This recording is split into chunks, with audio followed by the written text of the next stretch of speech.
for a New World. It's a great title and it's a great video from Enterprise Ireland. We will, of course, be hearing shortly from Pat O'Riordan from Enterprise Ireland, and I'll be asking him to expand on some of what we've just seen in that excellent video. But first, let me introduce the leadership panel, the title of which is Asian Markets for SMEs.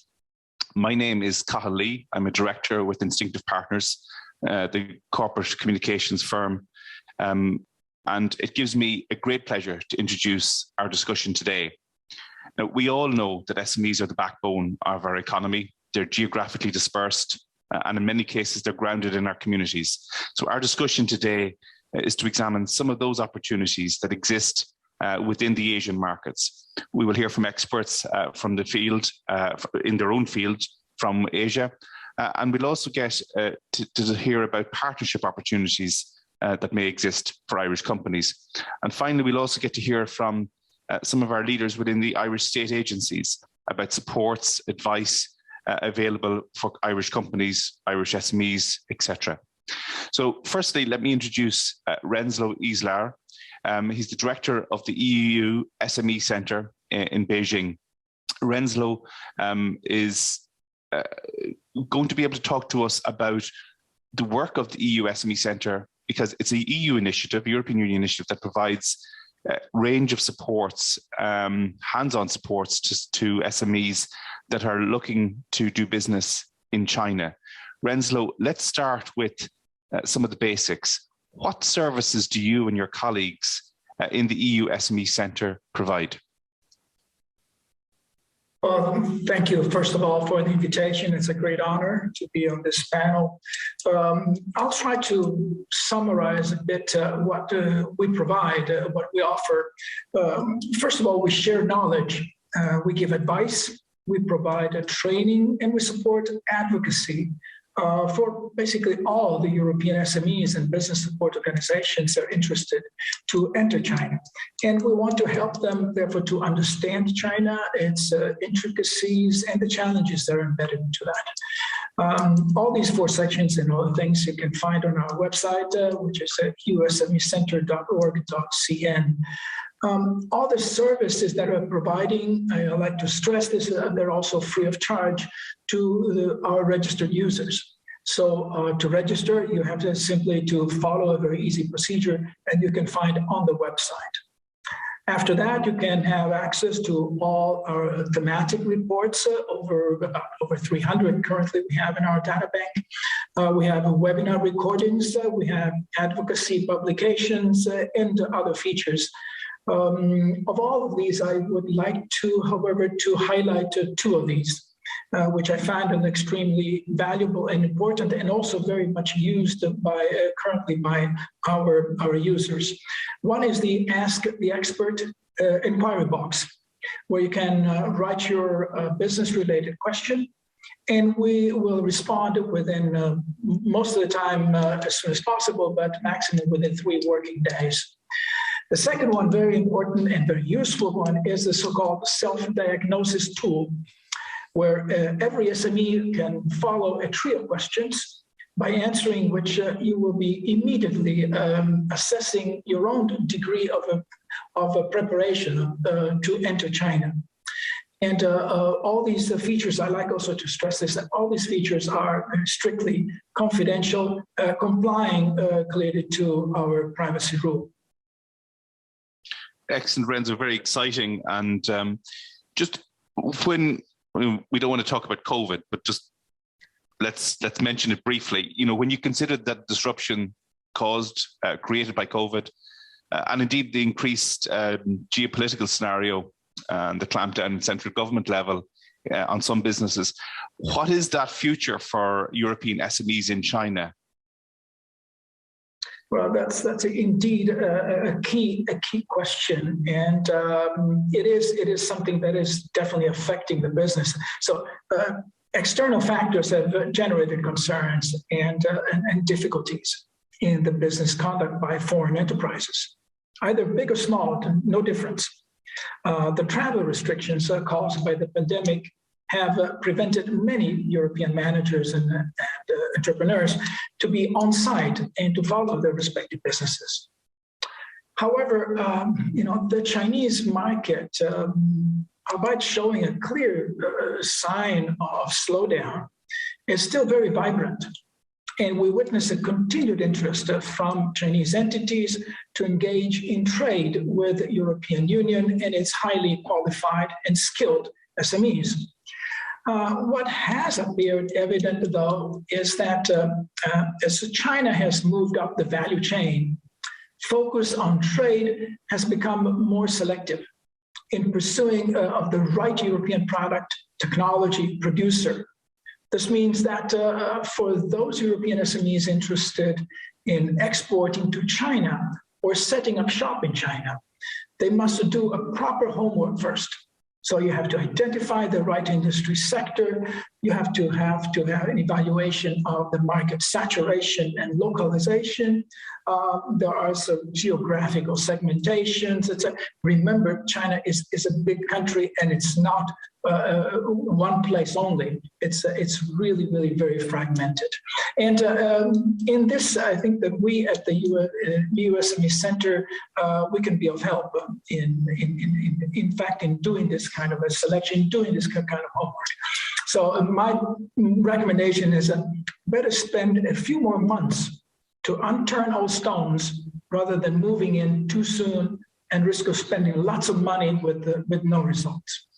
Excellent. And Renzo, just so participants understand and those joining in, Asia Matters has recently signed a memorandum of understanding with the EU SME Centre, and that's a very positive opportunity to allow both organizations to work together. Because if we take that last point that you made in terms of the preparedness and doing your homework, as you said, but what are those key recommendations apart from that you would like to share with us here in Ireland and across the EU for those who are interested in doing business in China? Well, I like to say, again, I reiterate the fact that doing your homework first is crucial. But there are, I would say, 5 key elements that I would like to bring to the attention. First point is ask yourself why China? There are plenty of other locations that you may want to outsource your production, or you want to export your business, your activities. But clearly, China offers a lot of, but it's not the only place in the world, and it is not easy to succeed. The second point is that you must be truly committed. If China is not a side project, if you're not 100% committed to it, don't try to go to China, because China can wear you down. It is hard. You may make mistakes. You have to go and adapt. So there are a lot of things that you have to go through. The third point. Don't think that we are the best in the world. So don't think that you are special. China has upgraded its scale, its capacity, has improved the qualities. Of course, they're still eager to understand from us, from Europe, because they still consider Europe, you have high quality. And it's also high safety because we have very, very strong safety standards, but we're not the only ones. Fourth point, be patient. Think long term. This is not a quick hit and run. China is a long-term project. So you have to persist and be resilient. You have to acquire familiarity and experience with the system. And the last important thing is do your due diligence. Most of the enterprises will have to rely on partnerships. Do your due diligence about your Chinese partners. Not everyone, maybe, as they say, not all the pieces that look like gold are gold. So you have to make a proper selection and be sure that you're hitting with the right people. Thank you, Renzo. Excellent advice and so well put. I'm going to move on to our next speaker. And in the earlier video, we heard the line, Ireland has always lived out here on the edge. I couldn't think of a better person to ask about this than Tomás Ó Síocháin, the CEO of the Western Development Commission. Current Fáilte Row Tomás ag an panel seo. You're indeed most welcome, Tomás. I'll just ask you to unmute. So Tomás, how does the Western region compare with other regions in terms of attractiveness, either to live in, to study, to do business in? And how do you and others that you work with highlight and promote those differences as a key differentiator for the region? Well, Margaret Call, and thank you for the invitation to join you this morning, and good morning to everybody else. The Western Development Commission covers the area along Ireland's Atlantic coast, and we see that perhaps, given the broad nature of the discussion this morning, looking at the global picture as a midpoint in many ways, both between the US and Europe, but equally, I think, between the broader West and then, everything that's before us in terms of Asia. So what makes it different is obviously the physical beauty of the region, which many may well be aware of, and famous as Wild Atlantic Way.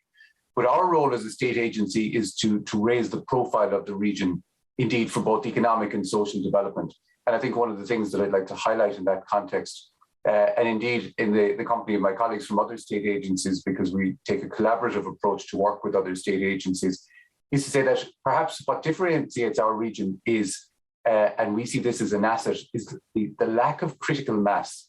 So in many of those, we'll be familiar with dealing with the large urban areas, whereas we cover an area of the country that has almost 40% of the landmass with in around 20% of the population.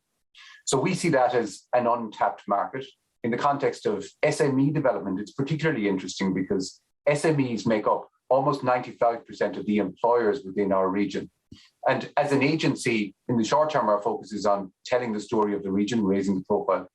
And secondly, in the medium term, we look to develop infrastructure within the region. So I know in Martin's discussion earlier, there was some brief discussion on the advent of remote working. And we've developed a network of remote working hubs all across the country, which we see as a way to tackle this area of a lack of critical mass. So we're creating virtual networks across the country. And indeed, there's no reason why those virtual networks wouldn't stretch further afield and perhaps into Asia, and maybe something that we can discuss further and look further on. But perhaps in the context of this morning's discussion in terms of our development, it's the long-term view. And I was interested in what Renzo said there about taking the long-term view and making any consideration of looking at China or any part of Asia, because our view is we have an investment fund that invests in early stage companies and brings, as a patient investor, these companies to fruition over an extended period of time. And indeed, some of the companies that we have invested in have seen significant growth. And I'm not sure whether John Parr from Erigen joins us on this morning's call, but I think the likes of a company within the med tech sector, that's a very, very good example of some of the scale that can be achieved by companies in specific niche areas where we have global excellence, and we're very keen to develop that further. And Tomas, I think you've, in identifying the issue of remote working in terms of building capacity there, it's a phrase I've heard you use before, that you as an organization are working hard at building capacity in the region. Your ambitious projects like connected hubs, etc.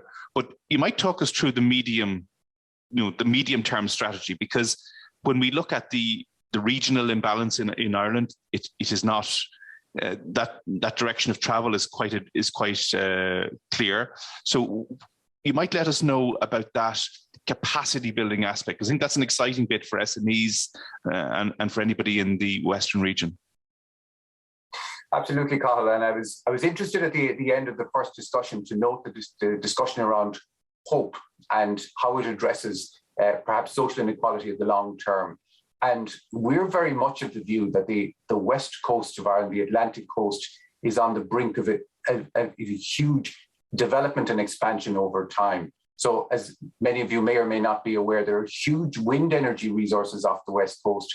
And while the early development is on both the east and south coast, we see that in the long term as a huge source of renewable energy and an economic driver.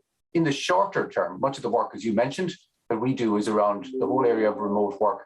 And we see this, perhaps the best way to express it is, very often people seek to move to, let's say, the lesser populated areas and Ireland's west coast and Atlantic coast because of the quality of life that it offers, and very often the lower cost of living.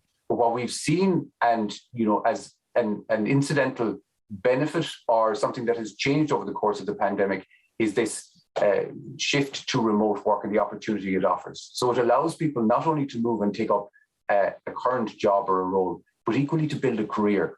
And that's where we see the opportunity that not only it allows those within the island of Ireland to come and build a career, but it opens the scope for companies based within the west of Ireland and across Ireland to employ those from further afield. So now the war for talent, as it's described, has become a global battlefield. And very often those that have the best skills to offer can offer those skills across a global canvas. So from our point of view, where we see the impact of that as an economic driver is, as you mentioned, through our network of connected hubs. So this is a national platform where we bring all these remote working hubs together that on occasion, as through our research has identified, people may have difficulty with working from their kitchen or their sitting room and seek to work in somewhere that recreates the ambience of a workplace but is on their doorstep. From our point of view, that network of hubs, over 150 on that platform that's already in existence and over 450 across the island, across the Republic of Ireland, means that all of those together create that community of workers. But in each village and town where they are located, they in themselves become economic drivers. So they allow people to work in any sector, in any company, in any part of the world, while being located on their doorstep. And it also means that they use the local facilities, the local services, and begin to create economic activity in each of those regions. And we see that as a very positive first step. It increases the opportunities for SMEs to take advantage of local skills and to take advantage of the knowledge of those workers who may have worked in other areas and come back, perhaps through our portal Western Jobs, which highlights the opportunities for those individuals to work in the west of Ireland, and then to begin to work with our colleagues in Enterprise Ireland and other areas where they can seek to develop their markets abroad. And that's clearly the key issue, that quality of life. And just briefly, I mean, you've mentioned the partnership approach that you take to working, for example, with our colleagues in Board B and Enterprise Ireland, who we'll hear from later, but also you work closely with Udras na Gaeltachta. You might just expand on that briefly, Tomás. Well, I think what's most interesting is if you take the example that we have indeed worked with Udras na Gaeltachta, and one of the defining features of Ireland's Atlantic coast is the Gaeltacht area, which is the oldest vernacular language spoken in Western Europe, which still is spoken in areas of Ireland's Atlantic coast. And where that defines and differentiates the region is through a unique cultural influence that can be seen in many ways through our writing, through the storytelling, through the burgeoning creative sector. That's a very important part of the region's distinct story. And that's one of the areas that we have taken our investment fund and looked to identify key areas where we can make a difference. And we see that creative difference, building on Ireland's wild Atlantic way and the stories that it informs and the stories it tells, to merge that with new emerging technology. And this area has a particular competence in big data, in ICT, and in particular areas around mobility and sensors that can apply to any number of different areas. So to build on the global standing of our medtech as it currently is, and in many areas of ICT, telling that story in a different way. And perhaps for our Irish colleagues here, they will appreciate the approach that is taken by TG Cahir, which is a television channel solely dedicated to the use of the Irish language, which talks about the Súil or third eye, taking a different view. And that's very much the approach that the West of Ireland offers. It offers the work-life balance, it offers the scope to build a global career, and it offers, we hope, through engagement like this, the opportunity for those companies based in the region to look further afield and identify opportunities beyond their shores. Excellent, Tomás. With that last thought of the Súil, we're going to go to another gentleman, Pat O'Riordan from Enterprise Ireland, the Director of China. We'll ask, I'm certain that Pat will bring a Súil to this conversation. His organisation's video set the tone for this. Obviously, Enterprise Ireland are the state organisation responsible for development of Irish enterprise in world markets. But let's start, Pat, with some of the positives. As your own video said, Irish companies are leading the way, innovating, exploring, turning adversity into opportunity. Can you tell us a little about some of the standout Irish companies and their work in Asia? Good morning, Cathal, and thanks very much to Asia Matters for this very welcome focus on the region and for the invitation to join today. I've had the privilege, and it has been an absolute privilege to be working across the Asia region for the last close to 15 years. And I'll give you a flavour of what I've seen emerging, maybe some interesting examples of companies. I think maybe the first one to mention would be PM Group, who employ over 2,000 people in Ireland, a well-known Irish engineering services, architectural design and project delivery for large, complex manufacturing, pharmaceutical, food and advanced manufacturing facilities. They established in Singapore. It's a great story of a company actually growing up in Ireland that actually tracked its global multinational customer base. They did it at a very interesting time as well, which was before the financial crash in Ireland, and it stood them very well in years thereafter. They first entered Singapore in 2008 and have since gone on to build a very, very good business, a very profitable business in Singapore. It also brought them into the region and allowed them to look north. And I think a lot of us that live in the region here, we begin to look on a north-south axis as much as the east-west. And if you were sitting in Singapore, you're in the right time zone for China and other regional markets. And PM Group have since gone on to execute projects in China. They have a very substantial office here in Shanghai, and they deliver some incredible projects for some of the world's leading MNCs, including some Chinese customers as well. Excellent. Red Mills, a family business in County Kilkenny, more than 100 years old. A slightly contrarian approach. They went to Japan as their first market of the region, which is no small challenge for any company. But if you think of industries where Ireland is truly world class, you have to think of the equine sector, and that business was steeped in over 100 years of family tradition, but incredible science as well.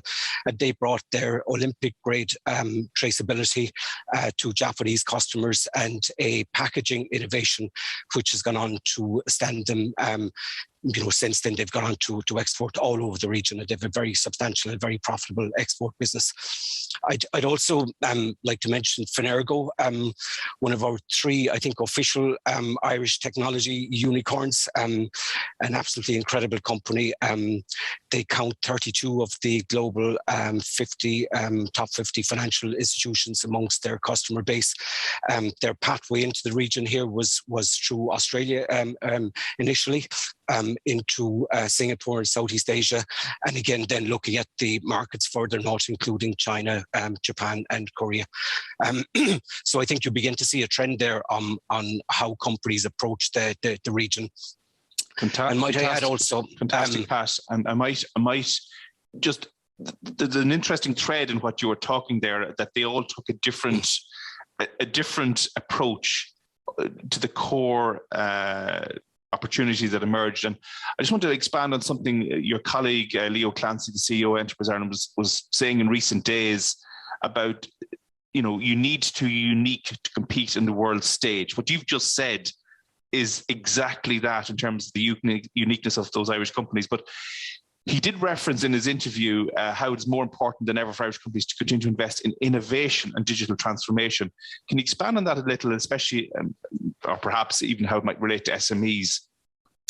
Sure, Carl. I think what our CEO was getting to there, they're not actually new trends. It's just that they're acceleration. So if you think of innovation, it is absolutely linear, the relationship between the spend by Irish companies on research and development or customer-led innovation and their performance in export markets. It absolutely gives it the edge. And you sit in cities like Shanghai and you think of what's your USP, and you better have one if you're selling into this market. So I think that's the first thing. The second part then, though, which is linked, is around the digital transformation. It's absolutely pervasive, and of course we've got a massive acceleration in the last couple of years as a result of the pandemic. It's probably a threat and an opportunity, and I think we in Enterprise Ireland see it as a massive opportunity for companies. You see born digital companies, and I think of companies like Global Shares, who manage employee equity incentives from West Cork, and they do it all over the world, and they're basically digitizing what was hitherto a really paper-based, really messy compliance and maybe something that sat in the corporate governance part of an organization. But they've really brought incredible transformation. I think also of Phineas, an Irish PLC listed in Australia, but headquartered and substantially based out of Dublin. And you think of what they're doing to the claims process in the insurance industry globally. And if I go back just for a moment, they're tech companies, but if you go back for a moment to the company Redmills that I just mentioned, and how digital transformation impacts on an indigenous, maybe a more traditional company, well, the efficacy data that they're capturing on their raw material inputs and the ability that they have on an evidence basis to prove the resilience of their input is just an incredible competitive advantage for them, and it's one that they can market and obviously achieve premium pricing for globally. So I think to be honest, it's pervasive across all companies, digital and traditional. That's really interesting about how as you said, the non-digital native companies are innovating at speed as well. And finally, you are one of those leaders referenced in your video, the network of advisors busy connecting global business leaders with dynamic Irish partners. So what support and advice, or how does that take, do you and your team typically provide to a high potential SME looking at the Chinese market where you're based, Pat? Okay, so the first thing I think we should maybe just mention is about collaboration in Asia. Enterprise Ireland is part of a broader Team Ireland in the region. We work incredibly closely with Ambassador Derwin and her team here in China at the embassy and the consulates here in Shanghai and also in Hong Kong. What we offer to Irish companies, I think first off, probably the most valuable thing is the aggregate experience of Irish people doing business and Irish companies coming to the region for several years. So I think packaging that existing knowledge is actually a really high value add. We have, I think secondly, there's no doubt about it, the necessity and absolutely imperative that it is to verify and validate market research, to test business models, obviously to do some partner introductions and indeed customer sales itineraries. That's all very important. So I think there's some of the key things. Great. But if you think what we do as a country really well, and particularly in China, it's the level of access that Ireland as a country is able to provide its SME sectors is probably one of the biggest value adds. Thank you very much, Pat. And moving on to our next speaker, and ADB Ventures is an investment vehicle that was established by the Asia Development Bank last year and is focused on areas including agri-tech, fintech and green technology. Asia Matters work in close partnership with the ADB, and we're thrilled to be joined here by Soumya Kalisapati. I hope I've pronounced your name correct. Soumya is the ADB Ventures lead on impact tech with the Asian Development Bank. Soumya, you've spoken previously about how you're, quote, trying to connect startups, high impact technology firms and growth firms interested in coming to the Asia Pacific region and helping them to reduce their market entry risks. Can you explain a little bit more about how you do this? Sure. Firstly, thank you for inviting me to join the panel. It's been really interesting. And before I answer your question, I was reflecting on the digital world and profit for purpose, and hearing from the colleagues on the panel about China and the markets. And so what ADB Ventures is doing is we are the venture capital investment arm under the ADB brand. We established a facility in 2020, and we have the first fund, which is an equity fund operational, and we're complemented by a seed program and technical assistance. And the genesis for ADB Ventures is to really address some of the urgent development problems in the Asia Pacific. particularly around climate, particularly around agriculture. We know that 53% of all global emissions are coming out of Asia Pacific. We also know that the region is being driven by a huge amount of activity in the venture capital and SME space. But we also know that much of the impact technology, so anything that's technology-enabled services, digitalization, platforms, all of these types of good solutions can come from Western Europe, the Nordic region, Ireland, and other developed countries. So the facility and specifically the investment arm is looking to enable technology transfer. So companies that come from non-Asian regions have a presence on the ground or are seeking to expand their operations into the ground in Asia Pacific. And often these companies hit China first or India. That's like going to a whole world itself. As previous, I think Renzo mentioned, do your due diligence, have a local partner. There's lots of challenges on the ground, but there are loads of other opportunities in South Asia and Southeast Asia from other countries as well. So Samia, you've actually been saying that there are as many opportunities. You reference India, Thailand, Myanmar recently, but obviously, Pat, when he spoke earlier, spoke about the obvious size and as did Renzo and the complexity of the Chinese market. But is it credible for Irish companies to be looking at the markets that you've identified? And while you've mentioned, and everyone has mentioned the issue of collaboration, how does that actually work in a practical sense? Yeah, I think that's difficult. So to answer the first part, if the solution is right, you have a way to sort of navigate the regulatory environment, you have a way to finance expansion, have access to local partners, customers, adopters of your solution on the ground, it is very viable. I think most companies have a soft landing spot in Shanghai, Beijing, and India before they look at sort of a sub-regional expansion. But that's what we're trying to sort of desensitize through ADB Ventures. If there's a solution, particularly around the clean tech and the agri-tech space, which I think, and the fintech space, which is coming out of Ireland, if an Irish company wants to seriously sort of get into other countries, including China and India, we offer a mechanism through our technical assistance and our investment arm to support those companies. We have made to date 7 investments since September 2020 and also supported those companies to get access to networks,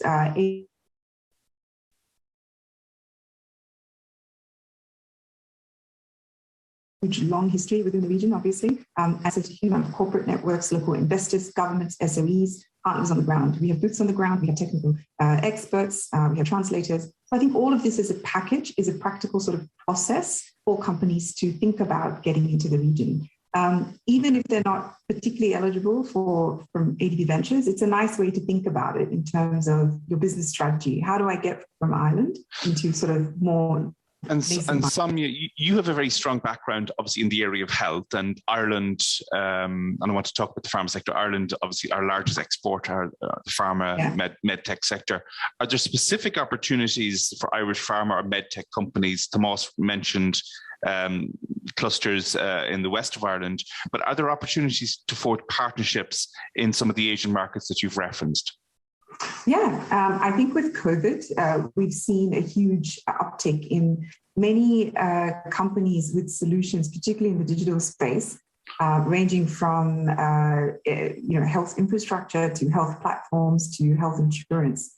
And I think those opportunities are there, and COVID and the pandemic has unlocked a lot of those.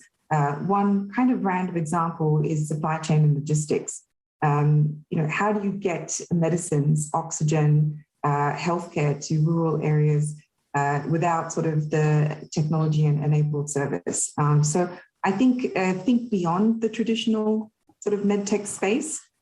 Think about how you could partner with local players and be broad-based.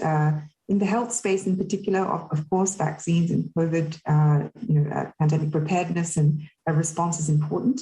But within many of the governments, including China and India, universal health coverage is also important. So that includes a lot of technology-enabled solutions as well.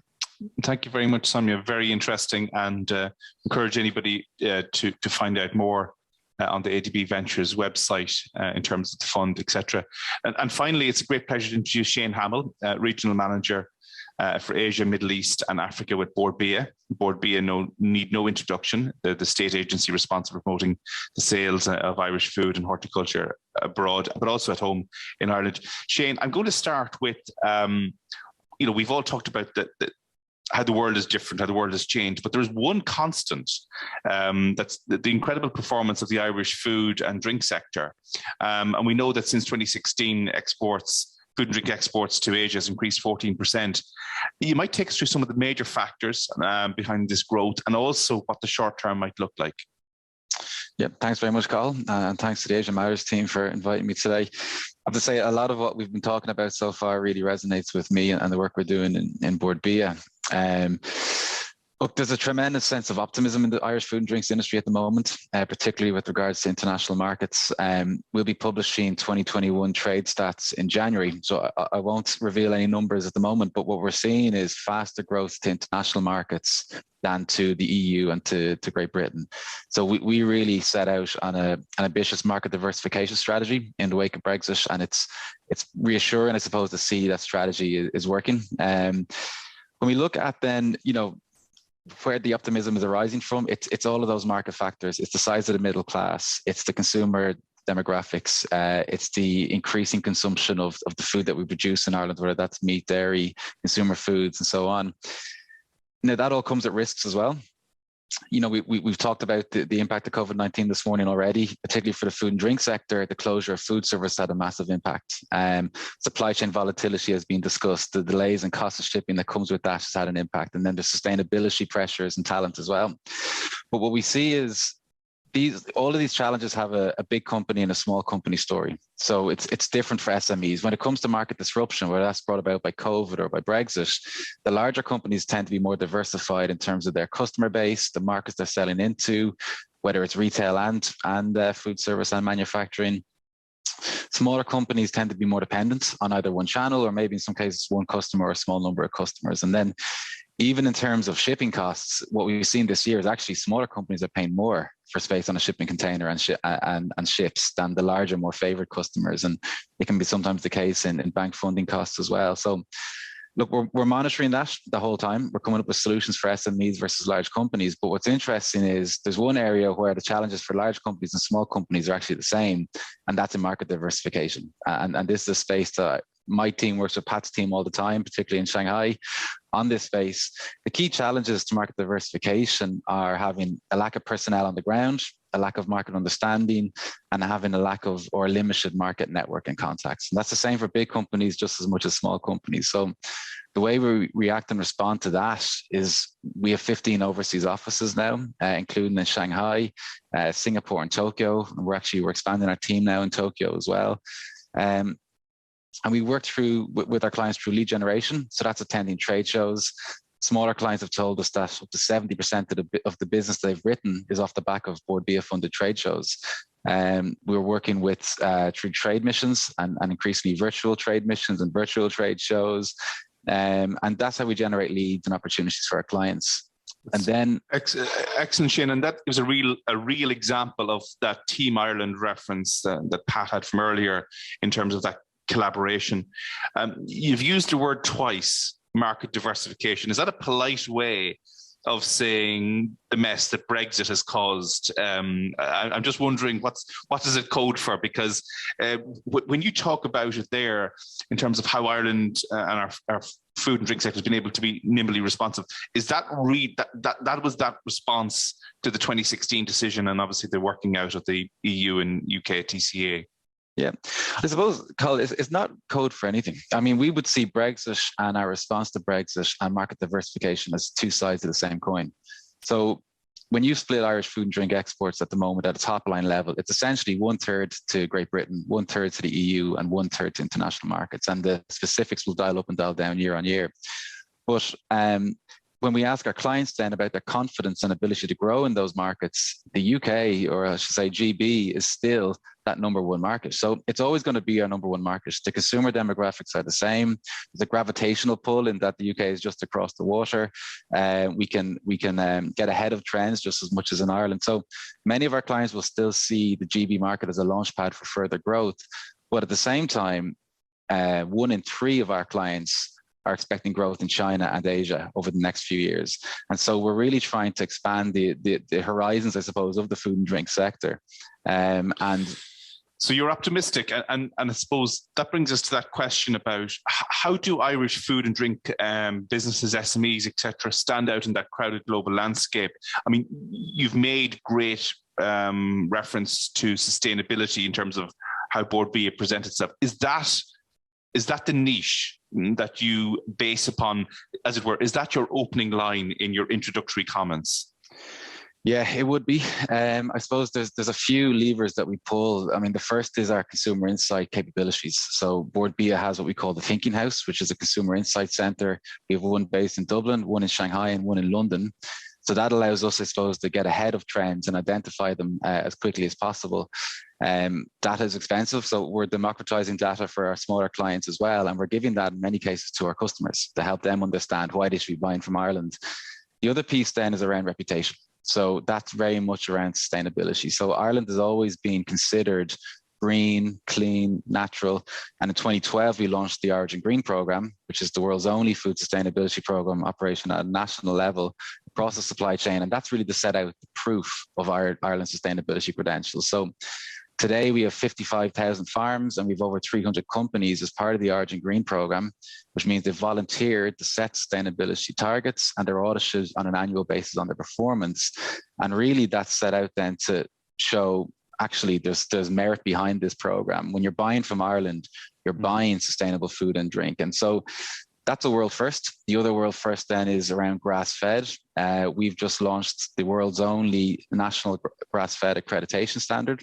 So again, that allows our clients to prove the differentiator when they're talking about their product credentials versus their competitors, say it's New Zealand or Australia in the case of Asia. So ultimately, our differentiator in the market is around trust. So, we're becoming increasingly competitive, increased pressure on prices. We derive our premium proposition through sustainability, traceability, and safety. So it's never been more important, I suppose, from that perspective. And that's kind of what sets us apart in the market, Carl. Excellent, thank you. And just in the last 3 minutes, I want to quickly just ask a short question to some of our panelists.